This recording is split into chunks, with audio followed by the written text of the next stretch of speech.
So back to the display garden and stock garden. So made some really good progress in here since the last video, so I'll just take you for a quick walk around here. So coming in from the start here, and bear in mind we've still got a lot of tidying up to do. We ran out of mulch, so yeah, we still want to come in here and tidy up a few things. These garden edges are barely definable at the moment, so we'll get some fresh mulch in and clean up those edges so they look a bit more defined. But yeah, over here we've got some lovely pittosporum Stephen Island, and camouflaged in the mulch is Coprosma lobster, so they'll be looking good. And got these cool little labels, just got them off Temu, but yeah, make sure we don't lose track of everything we've got in there. And moving around, we've got Buxus, handful of them in there, Hebe topiera. Out the back there we've got Cornus alba siberica, we've got Hebe Wirry mist in here, Hebe Marie Antoinette, Hebe species Q over there. We've got two green fruticans, again a little bit hard to see, Hebe capricioides, Viburnum price, and then back around here we've got Hebe odora. So yeah, looking good. And I quite like it that all these are planted in kind of drifts. It's the way I designed it, which kind of fits in with my style of semi-formal. So these will mostly all be kept trimmed into ball shapes, but rather than straight formal lines, they are just sitting there in drifts, so you can kind of see that a little bit. But yeah, that will start looking quite good as these plants start to mature. So yeah, pretty excited about that. And yeah, as soon as we get some more mulch, we'll be up there on the bank, get all that done, and then yeah, heaps more out there. We'll be carrying on around those corners, so be looking good. But yeah, all this is going to be for propagation in the main, so we'll be taking cuttings, all this stuff, along with the seed propagation that we do. So, subject of seed propagation, we've got some nice batches of seed germinating at the moment, so let's pop up to the greenhouse and have a look.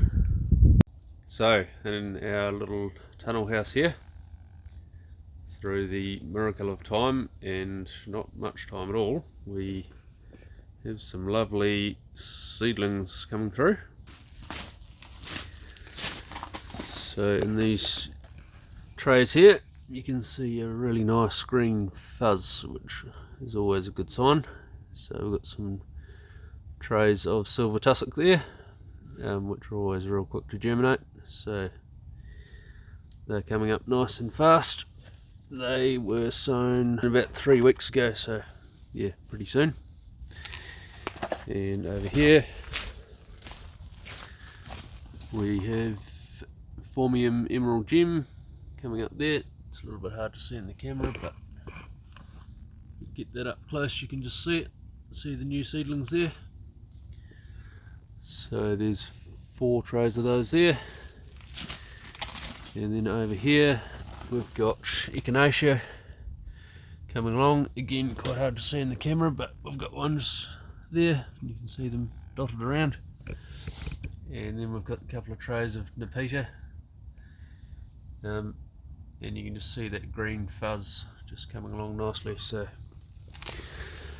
yeah, fantastic. The miracle of propagation never grows old.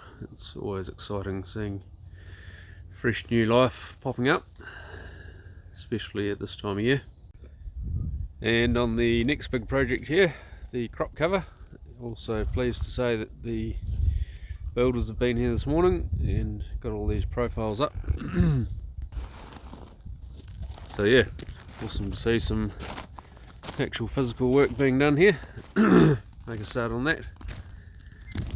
So they should be back in the next few days to get all the holes drilled in the ground and the posts in and the concrete in to the post holes, and once those are stable they will get the roof on, I believe. So yeah, hopefully by the end of next week we should have a finished crop cover.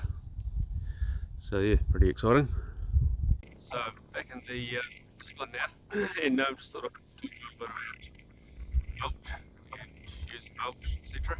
So as you can see, we've got quite a bit of mulch here, and this used here is chipped up wood, so woody mulch, and ideally it's best to leave it to rot down for maybe 3 to 4 months. Well, not rot, but it decomposes slightly over a few months, and what that does is just helps get rid of any potential toxins in the mulch. So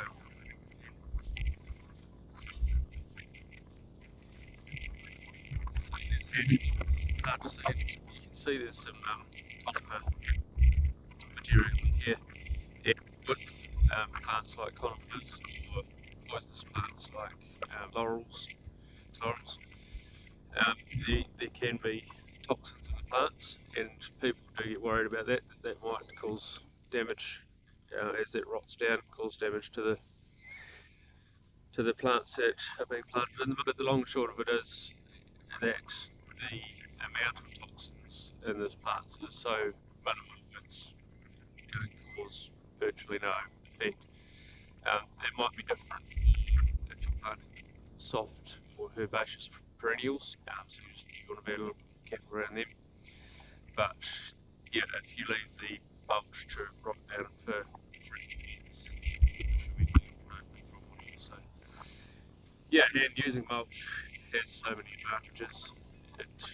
Number one, it improves the quality of the soil underneath, so you're creating a perfect environment for microorganisms and bacteria, etc. to do their magic. And yeah, you talk to gardeners that have used mulch over several years, and the quality of the soil underneath just keeps getting better and better. When a gardener, he completely, his garden was on a clay pan, and after 7 or 8 years of continuous mulching, it's just beautiful, soft, friable soil underneath. So that's one big advantage. Its big advantage is moisture and also heat regulation. So the mulch will hold moisture, so if there's heavy rain, it won't completely saturate the plants. And on the flip side, if it gets really hot and dry, because mulch is retaining moisture and also shading the soil from the sun, it just doesn't fall out anywhere near the same as it does if there is no mulch. And same with heat regulation as well, hot or cold. So it basically acts as an insulation layer, which is fantastic. And the third one is weed suppression. So there's a lot of people that like to use weed mat, so plastic weed mat, and to be honest, I've been down that same track and have used it, but I've actually ripping up weed mat in my own garden at the moment. It just doesn't do anything. Like the soil deteriorates, and to be honest, it does very to stop weeds within 12 to 18 months. The mulch that you put on top of the weed mat, because obviously you don't want to see the weed mat exposed, so you mulch over it anyway.